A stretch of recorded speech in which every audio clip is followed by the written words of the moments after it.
We have our nice removable magnetic cover, revealing a tool internally to loosen up both of those screws so then we can swap our left joystick with our D-pad if we desire.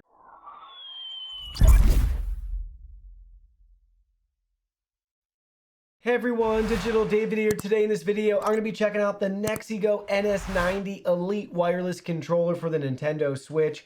I did receive this product to review, but any opinion expressed in this video is strictly my own. That being said, if you're interested in this item or you want to find out more about it, the link to it will be in the video description.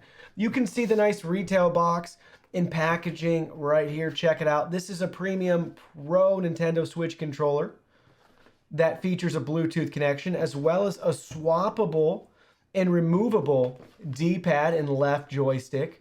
This also works with iOS, Android devices, and PCs, and it's compatible with the Nintendo Switch, the Nintendo Switch Lite, and the Nintendo Switch OLED. Now let's go ahead, let's open it up and look at the contents. Here are all the contents. First up, you can see we have our user guide and manual right here walking us through all the key features of this product, how to connect it, both wirelessly and wired if you desire.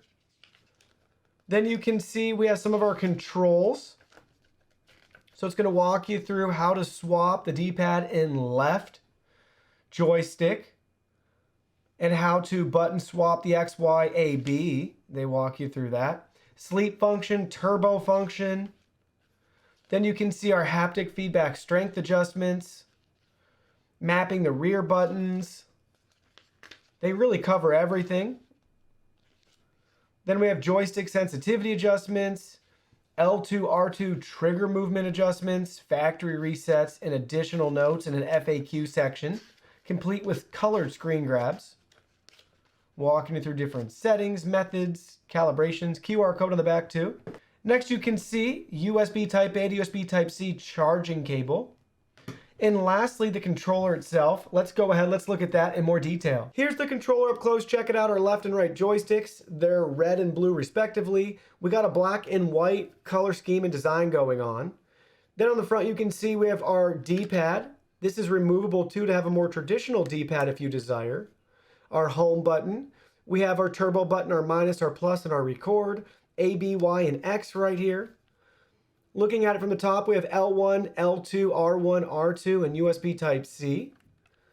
And then you can flip it around to the back side. You can see left and right trigger locks. We have our programmable and mappable buttons on the back and our map switch. Toggle that on or off. And you can see we have our reset cavity right there if we need to reset the controller. Very comfortable, lightweight to hold in your hands. Takes around 3 hours to fully charge the 650 milliamp hour battery, and it lasts roughly 6 to 8 hours. Now let's go over some of the controls. So the first mode you might want to enable is turbo mode. It's very simple and straightforward. Press the turbo button and then the button that you want to configure to turbo. So in this case, we can do turbo A. And now A is automatically in semi-auto turbo mode. The buttons that are compatible are as follows: A, B, Y, X, L1, L2, R1, R2, the D-pad, and 3 of the buttons on the back, N1, N2, and M1. If you want to go to fully auto turbo, you're going to press the same turbo button and key again. So it would be turbo A, and that's fully auto.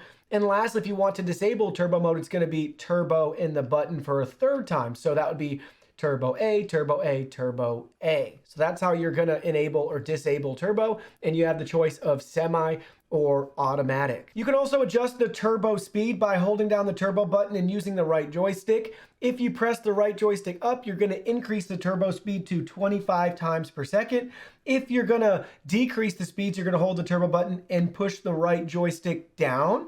That's going to decrease it to 8 times per second, and by default, it's set to 15 times per second. You can also adjust the haptic feedback strength with this controller by pressing the turbo button and either the minus or the plus key. So we have off, we have weak, we have medium, and we have strong for the settings, and you can rotate between those with the plus and minus buttons. I also want to point out with the mapping feature, this can actually map up to 25 buttons and inputs per time. So keep that in mind too. If you just press them in a sequence, that's how it's going to be saved. And multiple buttons pressed at the same time only count as 1. So keep that in mind too with your 25 figure total. Lastly, let's talk about swapping some of the components. So on the left side of the controller, we have our nice removable magnetic cover, revealing a tool internally that we can use right here, lefty loosey, to loosen up both of those screws, so then we can swap our left joystick with our D-pad if we desire. And then the tool just snaps right back in place and the cover goes right back on. So to connect your Nexi Go controllers with the Nintendo Switch, the first thing you have to do is head over to the controller options on your Switch menu. And now you can see we have a couple of different options here we can select. So let's go ahead, let's select change grip order. And now we're gonna go ahead, we're gonna get both controllers into pairing mode. So for the first controller, you're gonna hold this down for a couple of seconds until the lights start to flicker. And there you go, it already paired. Now we're gonna go hold down the home button on this one for a couple of seconds. You can see it's already pairing right here. And now we're just gonna wait and it's gonna connect as well. So there you go. We have now successfully set up and connected both controllers with our Nintendo Switch. Now you can see we got Fortnite pulled up right here. Check it out. Doing some long range shotgunning. All right, picked up an assist there.